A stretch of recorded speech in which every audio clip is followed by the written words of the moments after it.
Bonjour et bienvenue sur Développement Facile.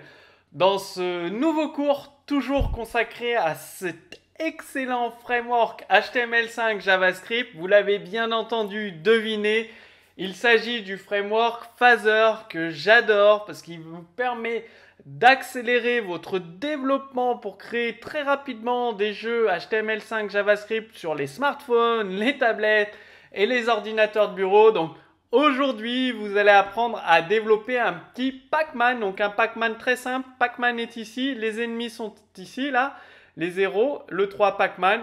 Et dès que vous êtes touché, bah, vous perdez. Donc là, le Pac-Man, déplacement. Donc j'ai augmenté la difficulté du jeu volontairement. Là, j'ai été touché, je suis mort. Donc c'est un petit jeu sans prétention, mais l'avantage c'est qu'il va vous permettre de comprendre comment fonctionne le framework Phaser, enfin des nouvelles fonctionnalités. Donc comme d'habitude, vous incluez le framework Phaser. En mode développement, donc applicatif, vous désactivez le cache de votre navigateur en forçant le rechargement de votre fichier JavaScript. Toujours, toujours, toujours très important. Et tout se passe dans le fichier main qui est appelé au chargement du DOM. Donc on crée notre jeu dans la div ici, la balise div. Pensez toujours à inclure cette balise div ici. Voilà, je la cherchais, ID game div. Donc là-dedans, ce sera appelé soit l'API Canvas, soit l'API WebGL. Les fonctions qui seront appelées on update en continu, on create et preload. Donc là, bon, je vais très vite parce que j'ai commenté tout le code source pour permettre d'aller droit à l'essentiel dans ce cours vidéo. Donc là, vous déclarez toutes les variables de votre jeu. Encore une fois, je le répète, c'est vraiment un exemple très simple. Après, vous avez vu, le code source, il est hyper long, quoi. Donc, c'est pas optimal. C'est pour ça que il y a une deuxième vidéo où je vous en parlerai tout à l'heure, où vous allez apprendre avec la méthode développement facile à séparer tout ce code dans des classes JavaScript, à utiliser les modèles de conception. Donc, je vous en reparle à la fin de ce cours vidéo. Là, je préfère me concentrer pour vous apporter le maximum d'informations pour que vous puissiez utiliser le framework Phaser. Donc, vous l'avez compris, hein, le principe du jeu, vous êtes Pac-Man, les ennemis sont là. Ça, c'est des murs sur le côté. Bon, bah, j'ai été touché, j'ai que 3 vies. Hein. Dès que je suis touché, je perds une vie. Ah, là, je suis mort, ils sont tous autour de moi, j'ai perdu. Donc en fait, les ennemis se déplacent à chaque fois que j'appuie sur une touche du clavier directionnel. C'est aussi simple que ça. Donc en preload, il n'y a pas d'image à charger. Donc ça, je peux l'enlever. J'ai juste modifié la couleur de fond en gris. Hein, c'est du gris. Et le texte est écrit en blanche. On peut modifier aussi la couleur du texte. Donc là, on va écouter les touches directionnelles et on va capturer toutes les actions sur certaines touches. Donc gauche, droite, haut et bas uniquement. On initialise la carte du jeu. Donc ça va permettre de créer, de positionner tous les ennemis, le héros. Et là, l'écran du jeu, on initialise les joueurs, donc on les positionne et on dessine le niveau, c'est-à-dire le dessin du niveau, voilà, avec les murs qui sont ici, l'ennemi, je suis là, voilà. Le but, c'est que tous les ennemis disparaissent les uns après les autres. Voilà, il en reste quelques-uns encore. Donc le jeu est très très fluide, hein, vous avez vu. Et voilà, j'ai gagné, tous les ennemis ont disparu et sont morts, donc victoire. Donc là, vous initialisez les cases du jeu avec le contenu, donc la taille de la police de caractère, la couleur du texte. Donc on peut très bien mettre une autre couleur, du bleu, du blanc, enfin vraiment ce que vous voulez. Qu'est-ce qu'on peut mettre comme couleur? Là, j'ai un fichier CSS, par exemple, cette couleur pour le texte. Voilà. Bah, c'est pas très très lisible, je suis désolé, moi je connais pas les couleurs HTML par cœur. Peut-être que Enfin bon, vous avez vu, vous avez compris le principe. Voilà, là c'est beaucoup mieux comme couleur. Bon, par contre, ça ne m'empêche pas de perdre. Là, je suis bloqué. Ah, perdu. Je suis pris dans le jeu, donc je reviens aux explications. Donc là, vous créez une nouvelle carte aléatoire. Donc vous positionnez tous les blocs aléatoires. Les points, en fait, c'est les emplacements libres où le héros Pac-Man peut naviguer. Les ennemis aussi, d'ailleurs, peuvent naviguer sur les emplacements libres, les points. Ensuite, bah, vous dessinez la carte du jeu en fonction du contenu.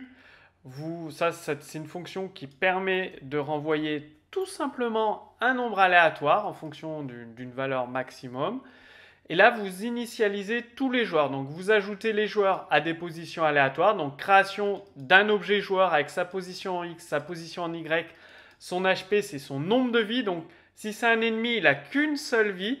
Si c'est le héros, il a 3 vies tout simplement. Et là, vous déterminez une position aléatoire pour les lignes et pour la colonne, une position aléatoire.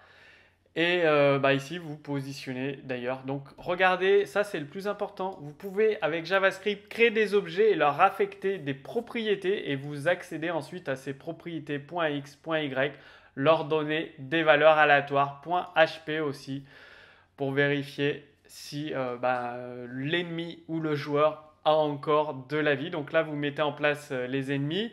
Faut bien évidemment, vous mettez en place uniquement ceux qui sont encore en vie. C'est aussi simple que ça. Donc vraiment, retenez s'il y a une seule chose, s'il y a ça à retenir dans ce code. Et également le fait de capturer des touches. Les touches qui sont utilisées, pourquoi vous allez le voir après, pour gérer le déplacement. Move, non, le déplacement, il est où? C'est ici. Donc, on update, donc ça appelé régulièrement par le framework Phaser. Mais si la touche gauche est appuyée, on déplace le joueur ici. Sinon, c'est la touche droite, on le déplace. En fait, on déplace le joueur en X et en Y suivant la direction que le héros a choisi. En haut, là c'est en bas, à droite et à gauche, tout simplement. En continu. Vu que ça appelé en continu, tant que la touche est appuyée, on le déplace vers la gauche. Il est où le joueur? Voilà. Bon, j'ai perdu. Ce qui fait quelque chose qui peut être assez fluide. Oula. Il est compliqué comme jeu. Enfin, en même temps, je donne le cours, c'est pas évident. Voilà, donc j'ai mis du log. Vous pouvez bien évidemment rajouter console.log pour effectuer du debug.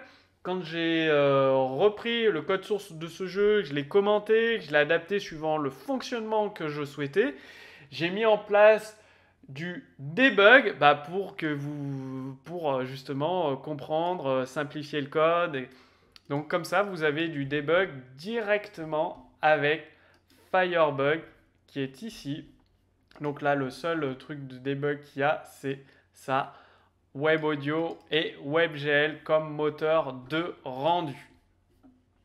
Et le main qui est ici, que j'appelle ici console.log main. Vous avez vu globalement un petit peu. J'ai été très vite. Tout le code source est commenté, donc je vais pas je vais pas relire les commentaires, ça ne vous apportera rien. Je vous le répète, ce qui est important, c'est la création d'un objet. Donc un objet JavaScript où vous avez des propriétés pour modifier les valeurs de chaque propriété, tout simplement. Ensuite, regardez, là c'est pour déplacer les ennemis en fonction de la direction d'un ennemi. Donc vraiment, tout est expliqué. Ce sera à vous de jouer tout simplement. Vous pouvez remodifier le code source pour le déplacement, le simplifier. Il y a énormément de choses à faire. Donc si le héros n'a plus de vie, bien évidemment, fin de la partie. Si tous les ennemis sont morts, je crois que c'est ici victoire. Il n'y a plus d'ennemis. Living enemy égale 0. Au début, je crois qu'il y a... on initialise au début living enemy avec le héros -1. C'est-à-dire, il y a au total de 29 joueurs, héros inclus. Donc, Living, c'est le héros moins 1, c'est aussi simple que ça. Qu'est-ce que je peux vous dire d'autre? Bon, ça, je vous l'ai expliqué. Ça, c'est très très important. Ça gère le déplacement en continu du joueur sur la carte et des ennemis, bien évidemment. Ça, c'est pour le joueur qui peut se déplacer à une certaine position. C'est-à-dire, ici, on appelle cette fonction et voilà, déplacement NX, NY. On autorise le joueur à se déplacer et ensuite, si le joueur est autorisé à se déplacer, on effectue le déplacement. Je vous le répète encore, ce code n'est pas optimal. C'est-à-dire, c'est vraiment pour vous montrer les principes de fonctionnement clés d'un jeu où les ennemis se déplacent en continu, le joueur se déplace en continu dès que l'on appuie sur une touche.